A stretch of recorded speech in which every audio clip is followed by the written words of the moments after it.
यहाँ देश के जो दलित, आदिवासी और तमाम ऐसे लोग जो मार्जिनलाइज्ड तबका है, वो इन नीतियों में अपने आप को कहाँ देखे? कहीं ढूँढ भी पाएगा? बिल्कुल नहीं। ये उन तबकों के लिए नहीं है, ये उनके लिए नहीं है। विदेशी विश्वविद्यालयों में क्या आरक्षण होगा? जब इंडियन इंस्टीट्यूट ऑफ मैनेजमेंट में ही नहीं है, तो विदेशी विश्वविद्यालय में कैसे होगा?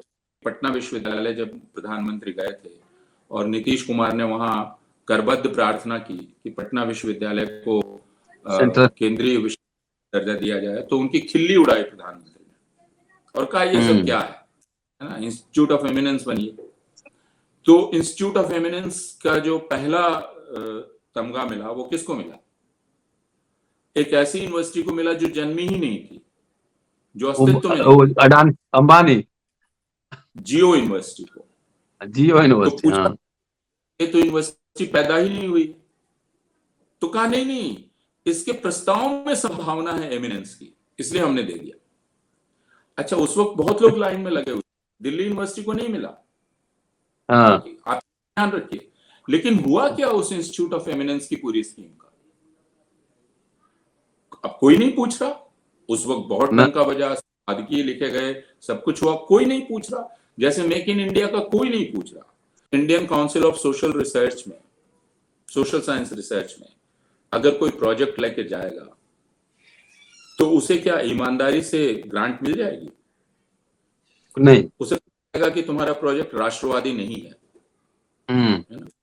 तुम क्यों इस विषय पर रिसर्च कर रहे हो? अभी मुझे किसी ने बताया कि एक रिसर्च प्रपोजल लेके दिल्ली विश्वविद्यालय के ही किसी विभाग में एक शोधार्थी गई, उसने कहा विमेन ट्रेवलर्स के एक्सपीरियंसेस पर। तो उसको कहा गया ये आप अपना एजेंडा लेकर आ गई हैं, फेमिनिस्ट एजेंडा। विमेन ट्रेवलर्स का क्या होता है, मेन ट्रेवलर का क्यों नहीं हो सकता है? तो फिर शोध कहां से होगा भाई? हम अगर यूनिवर्सिटीज की बात करें, कितने पद खाली, आप उन पदों को नहीं भर रहे हैं, शिक्षकों के पदों को नहीं भर रहे हैं, आप अतिथि शिक्षकों से काम चलाते हैं, आप एडहॉक टीचर्स से काम चलाते हैं, आप विश्वविद्यालय को पुस्तकालय का पैसा नहीं दे रहे हैं, लेबोरेटरी में पैसे की कटौती हो रही है। तो इसका मतलब यह है कि जो भारत के छात्र हैं, उन छात्रों को कहा जा रहा है तुम्हें गुणवत्तापूर्ण शिक्षा नहीं मिलेगी। सिद्धांततः देखिए, हमें कोई आपत्ति नहीं होनी चाहिए, कोई भी आए, विदेशी विश्वविद्यालय आ जाए, लेकिन हमारी चिंता का विषय क्या होना चाहिए? Hindu college, Ramjas college, Langat Singh college Muzaffarpur, या फिर फर्ग्यूसन कॉलेज, या फिर जो लॉयला कॉलेज, या दूसरे कॉलेज जो भारत के अलग अलग शहरों में हैं, कस्बों में हैं, उनकी क्या हालत है? कई यूनिवर्सिटी इंग्लैंड में हैं जो ऐसा कोर्स ही चलाती हैं, जो कोर्स भारत जैसी जगहों से लोग, जिनको एक विदेशी ठप्पा चाहिए अपने ऊपर, विलायत रिटर्न का, उनके लिए चलाती है। वो पैसा कमाने वाले कोर्स हैं, ठीक जी। तो वो भारत आएंगे भी तो पैसा कमाने आएंगे, वो पैसा आपके भारत में लगाने के लिए नहीं आएंगे। हमें अनुभव से देखना चाहिए कि दुनिया के किसी भी श्रेष्ठ विश्वविद्यालय ने बाहर अपना परिसर नहीं खोला, तो वो आप यहाँ क्यों आए? आप में क्या खासियत है?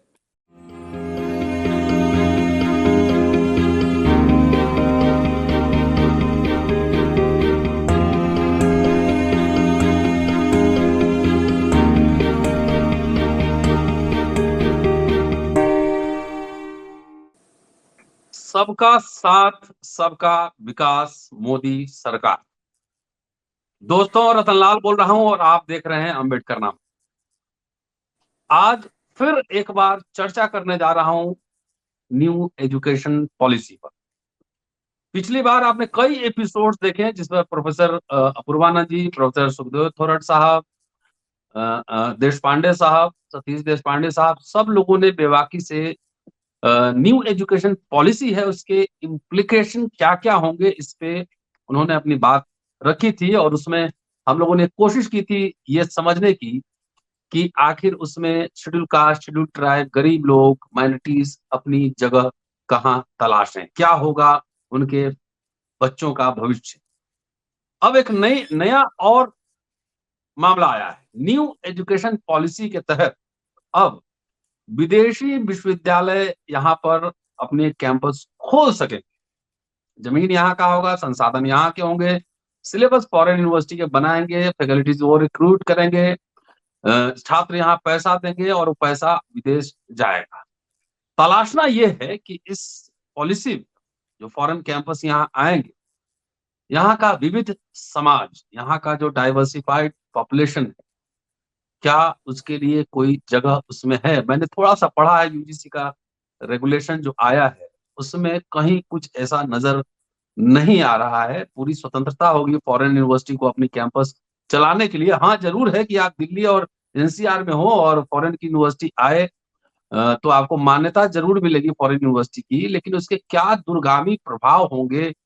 भारत का पॉपुलेशन 40% से ज्यादा बिलो पॉवर्टी लाइन है। कौन लोग उसमें पढ़ेंगे? क्या उसमें डाइवर्सिटी दिखेगी, नहीं दिखेगी? क्या पॉलिसी होगी? तमाम मसले हैं जिसको हम सबको जानना बेहद जरूरी है। इसलिए आज पुनः प्रोफेसर अपूर्वानंद जी को हमने आग्रह किया था कि सर आए और इस पर अपनी राय रखें। स्वागत है सर अम्बेडकर नामा में।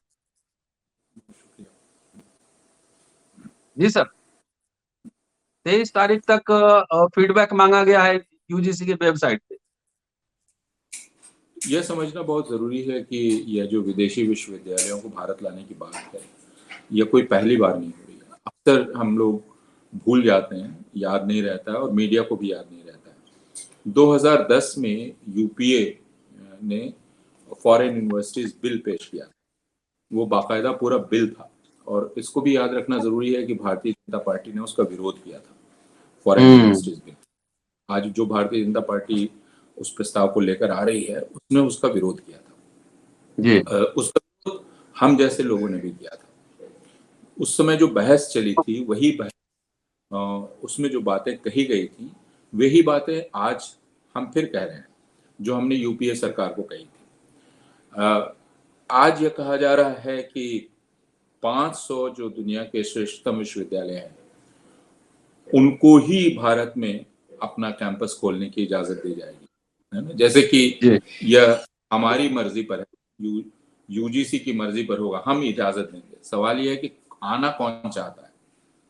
पहले यह कहा गया शिक्षा नीति में कि 100 श्रेष्ठतम विश्वविद्यालय, है ना, अब उसको बढ़ाकर 500 कर दिया गया। तो हर चीज में दुहाई दी जाती है राष्ट्रीय शिक्षा नीति की, तो यह बतलाना चाहिए कि 100 से 500 क्यों किया गया। श्रेष्ठतम 100 की बजाय अब 500 पर चले गए, क्योंकि आपको इस बात का विश्वास नहीं है कि जो श्रेष्ठतम 100 हैं वो आएंगे, तो आप 500 की सूची बना। अब ये 500 की सूची बनेगी कैसे? कौन श्रेष्ठ, कौन तय कर रहा है? ये रैंकिंग कहाँ? क्योंकि जितनी भी इंटरनेशनल रैंकिंग्स हैं, उन इंटरनेशनल रैंकिंग को हिंदुस्तान की सरकार रिजेक्ट करती है। आपने अभी हंगर इंडेक्स देखा, हंगर इंडेक्स, बाकी press freedom index, democracy index, ये सब इंटरनेशनल रैंकिंग है ना। तो इंटरनेशनल रैंकिंग में भारत सरकार कहती है हम विश्वास ही नहीं करते हैं, क्योंकि इस चीज है। तो क्या ये 500 श्रेष्ठ विश्वविद्यालयों की रैंकिंग भारत खुद करेगा या कोई और कर रहा है?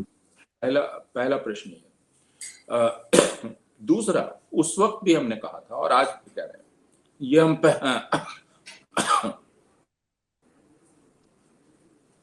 अभी ही नहीं कह रहे, हमने आज से 12 साल पहले ये बात कही थी और बहुत सारे शिक्षाविदों ने कही थी कि दुनिया के जो श्रेष्ठतम विश्वविद्यालय हैं, जैसे ऑक्सफोर्ड, जैसे हार्वर्ड, इन विश्वविद्यालयों ने कहीं भी दुनिया की किसी भी कोने में अपना कैंपस नहीं खोला। कैम्ब्रिज क्यों आज तक क्यों नहीं खोला? सैकड़ों सालों के अपने इतिहास में यह विचार। तो ऐसा तो नहीं है कि भारत के अलावा दुनिया में कोई जगह ही नहीं है जहां ये अपना कैंपस नहीं खोल सकते थे। क्यों नहीं?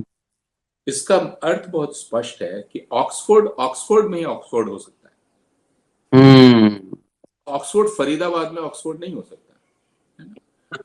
ये समझना, मैं फरीदाबाद का मजाक नहीं उड़ा रहा हूँ। फरीदाबाद में फरीदाबाद की यूनिवर्सिटी वो बनेगी, जैसे दिल्ली यूनिवर्सिटी में बनी। अब आप कहेंगे दिल्ली यूनिवर्सिटी को वैंकूवर में बन जाना चाहिए, तो नहीं बनेगी। नहीं दिल्ली बना। यूनिवर्सिटी जिस भौगोलिक, सांस्कृतिक, ऐतिहासिक परिवेश में वो बनी, वहीं वो बनेगी। यह बात दुनिया के दूसरे विश्वविद्यालयों को पता है। ऑक्सफोर्ड को यह पता है कि वह ऑक्सफोर्डपन कहीं और नहीं रख पाएगा। नहीं रह ऑक्सफोर्ड सकता। वहां मिलेगा, वो और कहीं नहीं। आप ऑक्सफोर्ड में पढ़ने जाते हैं तो सिर्फ उसके सिलेबस के लिए नहीं जाते हैं, उसके लिए भी जाते हैं, लेकिन सिर्फ उसके लिए नहीं जाते हैं। उस परिसर में और भी बहुत कुछ है जिसके चलते आप वहां जाते हैं। तो पहली बात तो ये कि हमें अनुभव से देखना चाहिए कि दुनिया के किसी भी श्रेष्ठ विश्वविद्यालय ने बाहर अपना परिसर नहीं खोला, तो वो आपके यहाँ क्यों आए, आप में क्या खासियत है, पहली बात। दूसरी बात कि कुछ विश्वविद्यालयों ने खोला है दूसरी जगह, ठीक, तो उन्हें भारी छूट उन देशों से संसाधनों में, जमीन के मामले में सब्सिडी अनेक प्रकार की देनी पड़ी, ठीक है। तो क्या भारत सरकार यह पैसा अब विदेशी विश्वविद्यालयों पर लगाने वाली है, उनके लिए जमीन देगी, संसाधन इकट्ठा करेगी? एक तरफ तो हम देख रहे हैं कि बजट कट रहा है दिल्ली विश्वविद्यालय का, बाकी हर जगह से बजट सरकार हाथ खींच रही है, स्कॉलरशिप्स बंद हो रही हैं, है ना, ये तो हम देख रहे हैं। सरकार कहती है पैसा नहीं है, सरकार हमारे विश्वविद्यालयों को कहती है पैसा उगाओ, तो क्या अब वो दूसरे विश्वविद्यालयों को यहाँ आने के लिए पैसा देगी, जमीन देगी, बाकी सुविधाएं देगी? यानी जो संसाधन जनता के टैक्स का पैसा है, वो जनता के टैक्स का पैसा क्या अब विदेशी विश्वविद्यालयों को दिया जाएगा? एक प्रश्न।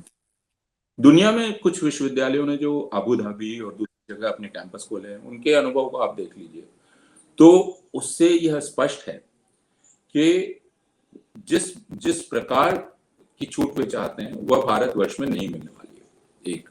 लेकिन उसको हम छोड़ देते हैं। जैसा मैंने कहा कि इसके बाद भी मीडिया ने पूछा विदेशी विश्वविद्यालयों से, तो उन्होंने बहुत स्पष्ट कहा कि हमारा कोई इरादा भारत में आने का नहीं है। 2010 में कहा भारत में आने का नहीं। उन्होंने कहा था कि देखिए हम कोलैबोरेटिव प्रोग्राम्स कर सकते हैं, तो कोलैबोरेटिव प्रोग्राम हम और आगे भी करेंगे। अब आप इसको देख लीजिए, हम विदेशी विश्वविद्यालय लाना क्यों चाहते हैं? उस समय यह कहा गया था 2010 में कि हम लाना इसलिए चाहते हैं कि इंटरनेशनल स्टैंडर्ड्स आएंगे तो कंपटीशन बढ़ेगा, भारत के जो विश्वविद्यालय हैं उनके सामने चुनौती आएगी और वो अपने आप को और बेहतर करेंगे। तो क्या बेहतर करने क्यों इंटरनेशनल स्टैंडर्ड खुद दिल्ली विश्वविद्यालय या जेएनयू नहीं फॉलो कर सकता? उसका पालन खुद क्यों? क्या उसके लिए उसे सामने एक चुनौती की आवश्यकता है? और क्या ऐसा वो इंटरनेशनल स्टैंडर्ड्स क्या हैं, उन पर हमें बात करनी चाहिए।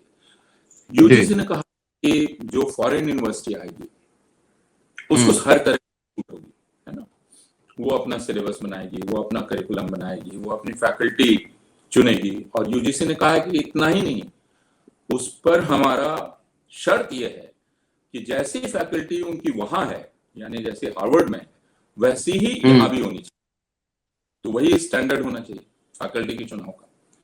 अब आप देख लीजिए कि फैकल्टी का चुनाव भारत में कैसे होता है और वहां कैसे होता है। जमीन आसमान का फर्क है, ठीक जी। परिस्थितियां, सिलेबस वैसा ही होना चाहिए जैसा वहां है, पढ़ाई वैसी ही होनी चाहिए जैसी वहां है। ये सारी शर्तें ये लगा रहे हैं, ऐसे शर्त लगा रहे हैं जैसे कि आपके यहाँ लाइन लगा के विदेशी विश्वविद्यालय अर्जी लेके खड़े हैं कि हमको आने दीजिए, है ना, तो हम शर्त लगा, आप ये करेंगे, ये करेंगे, ये करेंगे। तो यहाँ हालत यह है कि कोई आने को ही तैयार नहीं। तो आपकी शर्त एक। दूसरे क्यों लाना चाहते हैं? पिछली बार तर्क और दिया गया था, इस बार कहा जा रहा है कि भारत में अब बहुत बड़ी संख्या में छात्र विदेश जा रहे हैं पढ़ने के लिए। अमेरिका जा रहे हैं, इंग्लैंड जा रहे हैं। अमेरिका के विश्वविद्यालयों में सबसे बड़ी संख्या भारतीयों की है, चीनियों की, यानी अच्छा खासा पैसा भारत का जा रहा है। तो हम क्या करेंगे? हम उनको यहीं ले आएंगे जिससे ये छात्र यहीं रुक जाएं और वो पैसा भारत में रह जाए। तो उद्देश्य अकादमिक बिल्कुल नहीं है, उद्देश्य मात्र व्यावसायिक है और यह कल्पना है कि जो अभी जा रहा है वो रुक जाएगा और यहीं पर पैसा देने लगेगा। अब यह एक कल्पना ही है, क्योंकि जो जा रहा है वो तब भी जाएगा। जैसा मैंने कहा कि कोई येल यूनिवर्सिटी या प्रिंसटन सिर्फ वहां के सिलेबस के चलते नहीं जाती है। ये गलत नहीं है ना। हाँ, ये गलत फहमियां लोगों की, तो वो फिर भी जाएगा, तो आप उनको रोक नहीं पाएंगे। ठीक, यह तर्क भी बहुत ही पोच तर्क है, बोधा तर्क है कि हम दरअसल एक तो आपका कारण अकादमिक नहीं है, आपका कारण बौद्धिक नहीं है, आपका कारण शुद्ध पैसा है कि हम पैसा रोकना चाहते हैं। वह भी पूरा नहीं होगा, ये बात बहुत स्पष्ट है। तो विदेशी विश्वविद्यालय को लाने की बात जो की जा रही है वो एक तरह की शोशेबाजी है।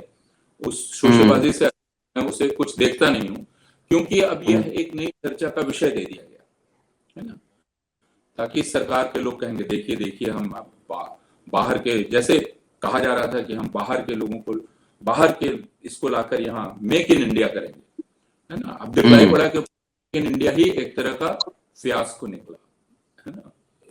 उसमें कुछ नहीं, गुब्बारे में हवा भी नहीं है, बल्कि तो हम बाहर के लोग आकर यहाँ, तो एप्पल ने चेन्नई में फैक्ट्री लगाई है, सिर्फ इस एक चीज को बार बार दिखाया जाता है। भारत इतना बड़ा है ना, तो मैन्युफैक्चरिंग भारत में एकदम नीचे चली गई है, कोई भारत नहीं आना चाहता है। इनसे जो निकल रहे हैं वो मैक्सिको जा रहे हैं, वियतनाम हमसे आगे निकल गया है, बांग्लादेश हमसे आगे, लेकिन हमारी शेख ही कम होने को नहीं आती। अब उसमें कारण दिया जा रहा है कि देखिए अब बाहर के श्रेष्ठतम विश्वविद्यालय आएंगे जो आज तक नहीं आए थे। जी सर, उसमें एक तो भारत विश्व गुरु बनने का भी दावा ठोक रहा है, और तो फिर विश्व गुरु को तो जाना चाहिए था। दोनों बातों में अंतर विरोध है। अब आप देखिए भारत के जो विश्वविद्यालय है, हम इस ठंडे ढंग से इस पर विचार करें, हमारे साथ क्या हो रहा है। दिल्ली विश्वविद्यालय को हर दूसरे साल बतलाया जाता है यूजीसी की तरफ से कि आप सिलेबस कैसे बनाएंगे। खुद आप मैं हम दोनों विश्वविद्यालय में हैं, पिछले 4 साल में हमने कितनी बार सिलेबस बदलने की कार्रवाई की जी, कितनी। हम 3-3 महीने में सिलेबस बदल देते हैं। हम सिलेबस कैसे बनाते हैं, हमारा सिलेबस बनाने का तरीका क्या है। 4 साल का कोर्स है, लेकिन हम सिलेबस, हर सेमेस्टर का सिलेबस उसी सेमेस्टर में जारी कर रहे हैं। नहीं कर, क्या आपके पास अभी अंडर ग्रेजुएट का 4 साल का कोर्स है आपके हाथ में? ना, नहीं, हर सेमेस्टर में मिलता है, हर सेमेस्टर में उस सेमेस्टर का मिलता है। यानी कुआं खोदो पानी पियो, कुआं खोदो, यह दुनिया में कहीं नहीं होता है, यह भारत में हो रहा है। तो यह तो हमने अपना स्टैंडर्ड बनाया, जिसमें यूजीसी हर कुछ दिन के बाद हमें आदेश देती है कि अब आप अपना सिलेबस ऐसे करेंगे, और दिल्ली विश्वविद्यालय जैसा देश का श्रेष्ठतम अपने आप को कहने वाला विश्वविद्यालय उसका पालन करता है। नतमस्तक है। और हम लोग 2 दिन 3 दिन में सिलेबस बना देते हैं। दुनिया का कोई, हर किसी की आंख फटे की पट्टी रह जाती है कि अरे आप ऐसा तो महान है भाई, है ना। हम लोग 6 महीना लेते हैं, 1 साल लेते हैं, 2 साल लेते हैं सिलेबस बदलने में, आप 3 ही महीने में बदल देते हैं। तो यह हमारा रवैया है पाठ्यक्रम के प्रति, यानी हमारे ऊपर एक केंद्रीय नियंत्रण है। ठीक, यूजीसी ने कहा कि विदेशी विश्वविद्यालयों को ऑनलाइन एजुकेशन की छूट नहीं होगी। हमें क्या कहा जा रहा है, हमें कहा जा रहा है कि 40% से लेकर 70% तक कंपोनेंट आपका ऑनलाइन हो जाएगा। आ गया, स्वयं प्लेटफॉर्म पे जो लेक्चर्स होंगे वो इस्तेमाल किए जाएंगे। तो हमारी जो तब शिक्षा मंत्री थी स्मृति ईरानी, उन्होंने उस समय कहा था कि बहुत अच्छा हो जाएगा, सारे लोग मूक से इम्तिहान देंगे, है ना। मूक सुना होगा। तो भारत में आप ऑनलाइन एजुकेशन को बढ़ावा दे रहे हैं, भारत में आप कह रहे हैं स्वयं पे जो आएगा उससे अपनी गति से छात्र डिग्री हासिल करेंगे वगैरह वगैरह। और दूसरी तरफ आप कह रहे हैं कि फॉरेन यूनिवर्सिटी को हम ऑनलाइन नहीं करने देंगे। तो भाई दोहरा रवैया क्यों? क्या भारत के लोग इतने गए गुजरे हैं कि उनको उस मानदंड की शिक्षा नहीं मिलनी चाहिए, उस स्तर की शिक्षा नहीं मिलनी चाहिए जो विदेशी विश्वविद्यालय के छात्र को मिलनी चाहिए? तो क्या मेरे पास 20 लाख रुपया होगा, 30 लाख रुपया होगा, तब मुझे असली शिक्षा मिलेगी? और नहीं तो यूजीसी द्वारा नियंत्रित, है ना, उसके द्वारा निर्देशित, उसके आदेश पर बनाया गया सिलेबस पढ़ने के लिए हमारे अनुसूचित जाति, अनुसूचित जनजाति, पिछड़े समुदायों के लोग, भारत के साधारण वित्तीय परिवारों के लोग, के नौजवान, वो उसके लिए बाध्य हैं।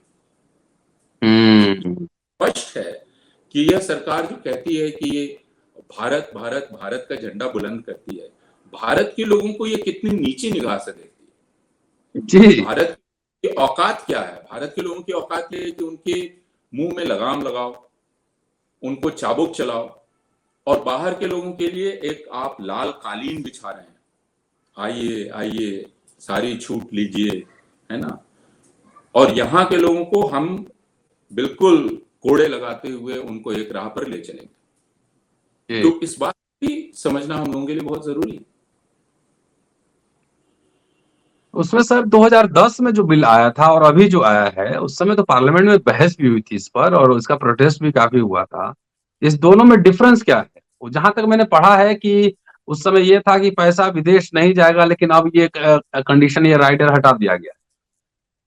हाँ, मैंने यह कहा, देखिए उस वक्त अगर आप 2004 से 2010 का समय देखेंगे तो वो शिक्षा में बहुत तरह की बहसों का समय। उस समय स्कूल में नेशनल करिकुलम फ्रेमवर्क बन रहा था, है ना, नई पाठ्य पुस्तकें लिखी जा रही थी, वो एकदम नई किस्म की पाठ्य पुस्तकें थी।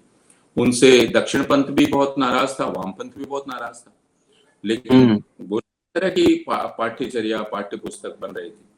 उसी तरह विश्वविद्यालय शिक्षा में बहस चल रही थी। नेशनल नॉलेज कमीशन ने अपनी रिपोर्ट जारी की थी और यशपाल कमेटी ने अपनी रिपोर्ट जारी की थी। उसी समय ये फॉरेन यूनिवर्सिटीज बिल आया था, जिसमें आपने ठीक ही कहा कि यह कहा जा रहा था कि पैसा बाहर नहीं जाने दिया जाएगा, और हमने उस वक्त भी कि कोई आएगा क्यों, है ना। जो भी देखिए, विदेशी विश्वविद्यालय भी पैसा, वहां भी बहुत किल्लत है पैसे, ऐसा नहीं है कि नहीं है किल्लत। वहां भी जो बहालियां होती हैं, उन बहालियों में बहुत परेशानी है। वहां भी जो रिसर्च स्कॉलर होते हैं, आप उनकी जो दुख गाथा है उसको सुनेंगे तो रोंगटे खड़े हो जाएंगे कई बार। एडजंक्ट फैक्टर, तो वे यूनिवर्सिटीज भी पैसा कमाना चाहती हैं। जैसे कई यूनिवर्सिटी इंग्लैंड में है जो ऐसा कोर्स ही चलाती हैं, जो कोर्स भारत जैसी जगहों से लोग, जिनको एक विदेशी ठप्पा चाहिए अपने ऊपर, विलायत रिटर्न का, उनके लिए चलाती है। वो पैसा कमाने वाले कोर्स हैं, ठीक जी। तो वो भारत आएंगे भी तो पैसा कमाने आएंगे, वो पैसा आपके भारत में लगाने के लिए नहीं आएंगे, वो जाहिर है कमाने आएंगे, वापस ले जाने आएंगे। तो ये एक बहुत बड़ा फर्क है, जो फर्क 2009-10 और आज के बीच में है। और जैसा मैंने कहा कि अधिक से अधिक संभावना इस बात की है कि जो तीसरे, चौथे, पांचवें दर्जे के विश्वविद्यालय होंगे वो आएंगे। सिद्धांततः देखिए, हमें कोई आपत्ति नहीं होनी चाहिए, कोई भी आए, विदेशी विश्वविद्यालय आ जाए, लेकिन हमारी चिंता का विषय क्या होना चाहिए? Hindu college, Ramjas college, Langat Singh college Muzaffarpur, या फिर फर्ग्यूसन कॉलेज, या फिर जो लॉयला कॉलेज, या दूसरे कॉलेज जो भारत के अलग अलग शहरों में हैं, कस्बों में हैं, उनकी क्या हालत है? हमारे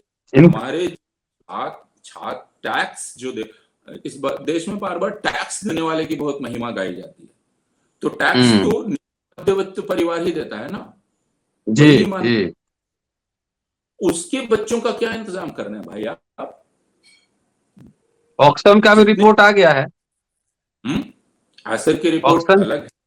हाँ, लेकिन मैं कह रहा हूं, हम अगर यूनिवर्सिटीज की बात करें, कितने जी पद खाली, कितने पद खाली, ठीक?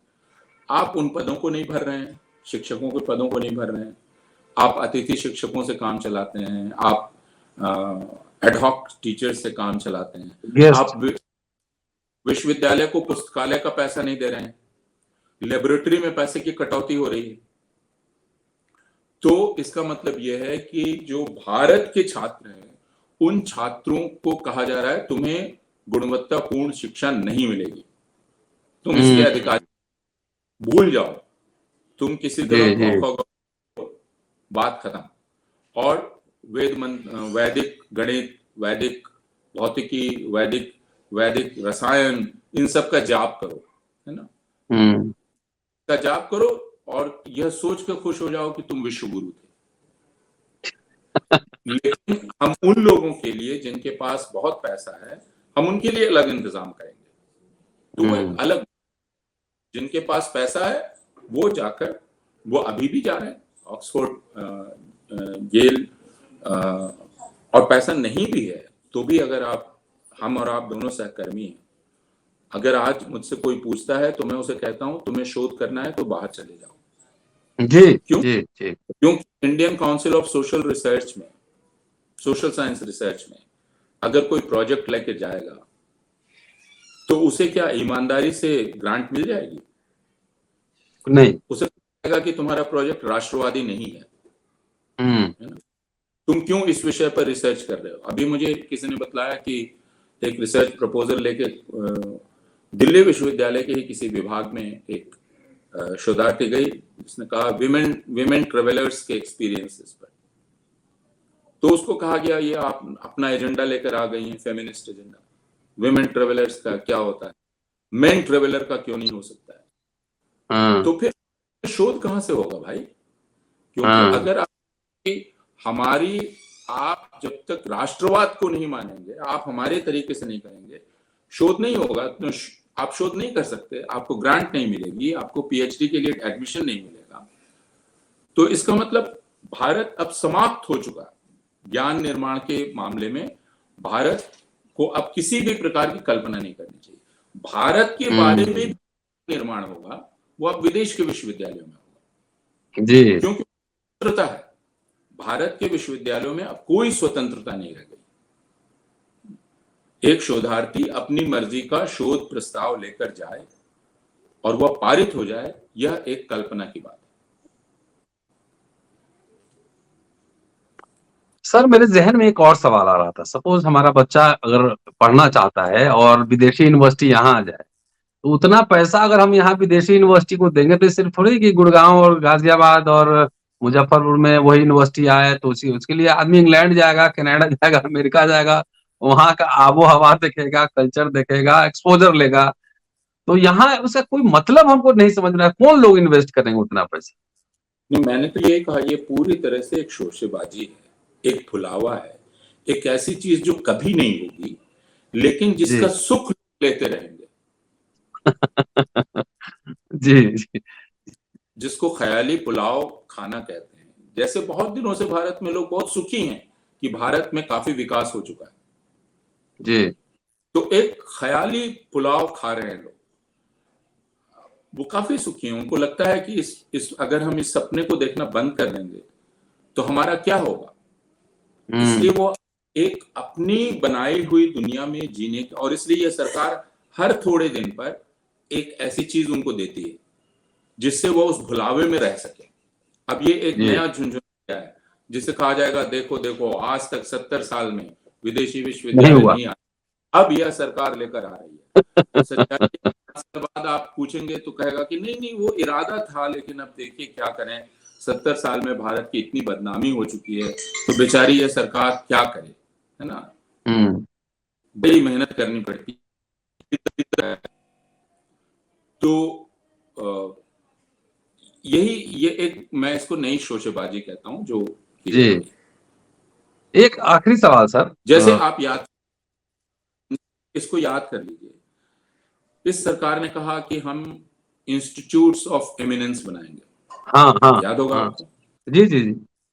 सब कहा कि आप, बल्कि पटना विश्वविद्यालय जब प्रधानमंत्री गए थे और नीतीश कुमार ने वहां करबद्ध प्रार्थना की कि पटना विश्वविद्यालय को सेंट्रल। केंद्रीय विश्वविद्यालय दर्जा दिया जाए, तो उनकी खिल्ली उड़ाई प्रधानमंत्री ने और कहा ये सब क्या है ना, इंस्टीट्यूट ऑफ एमिनेंस बनिए। तो इंस्टीट्यूट ऑफ एमिनेंस का जो पहला तमगा मिला वो किसको मिला? एक ऐसी यूनिवर्सिटी को मिला जो जन्मी ही नहीं थी, जो अस्तित्व में नहीं थी, अडानी अंबानी। जियो यूनिवर्सिटी को। जियो तो यूनिवर्सिटी, पूछा हाँ। ये तो यूनिवर्सिटी पैदा ही नहीं हुई, तो कहा नहीं नहीं, इसके प्रस्ताव में संभावना है एमिनेंस की, इसलिए हमने दे दिया। अच्छा, उस वक्त बहुत लोग लाइन में लगे हुए, दिल्ली यूनिवर्सिटी को नहीं मिला, हाँ आप ध्यान रखिए। लेकिन हुआ क्या उस इंस्टीट्यूट ऑफ एमिनेंस की पूरी स्कीम का? अब कोई नहीं पूछ रहा। उस वक्त बहुत न, डंका बजा, संपादकीय लिखे गए, सब कुछ हुआ, कोई नहीं पूछ रहा। जैसे मेक इन इंडिया का कोई नहीं पूछ रहा।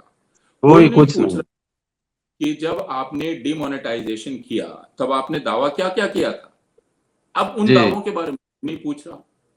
तो यही तरीका है इस सरकार का कि एक बड़े दावे करो, एक प्रस्ताव करो, लोग उस पर थोड़े दिन ढोल बजाएंगे, उसके बाद लोग भूल जाएंगे, फिर एक नया प्रस्ताव ले आओ, फिर उस पर ढोल पीटा जाएगा, फिर आगे बढ़ जाएगा। एक आखिरी सवाल, जी जो मैंने इंट्रोडक्शन में कहा था कि यहाँ देश के जो दलित, आदिवासी और तमाम ऐसे लोग जो मार्जिनलाइज तबका है, वो इन नीतियों में अपने आप को कहाँ देखे, कहीं ढूंढ भी पाएगा? बिल्कुल नहीं, ये उन तबकों के लिए नहीं है, ये जी। उनके लिए नहीं है। विदेशी विश्वविद्यालयों में क्या आरक्षण होगा? जब Indian hmm. Institute of management में ही नहीं है तो विदेशी विश्वविद्यालय में जी कैसे होगा? ठीक। जी। तो इंडियन इंस्टीट्यूट ऑफ मैनेजमेंट कह रहा है कि मेरिट के लिए हम रिजर्वेशन नहीं कर सकते पीएचडी, हम्म। तो फिर विदेशी विश्वविद्यालय में कहां से होगा? इसलिए जी। समानता जितने भी सिद्धांत हैं, उन सिद्धांतों की कोई परवाह नहीं की जा रही है। यह सरकार हम्म। बहुत ही ढिठाई के साथ असमानता को स्थापित कर रही है जीवन के सिद्धांत में, हम्म।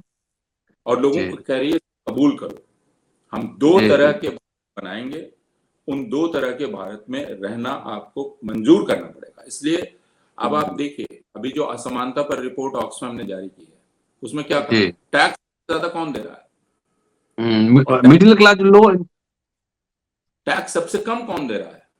जो भारत के सबसे धनी लोग हैं वो सबसे कम टैक्स दे रहे हैं, जी जो नौकरी पेशा लोग हैं वो सबसे ज्यादा टैक्स दे रहे हैं।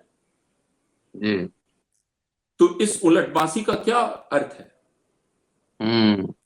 कि जिसके पास सबसे ज्यादा जो कमा रहा है भारत से, वो सबसे कम टैक्स दे हम्म। रहा है।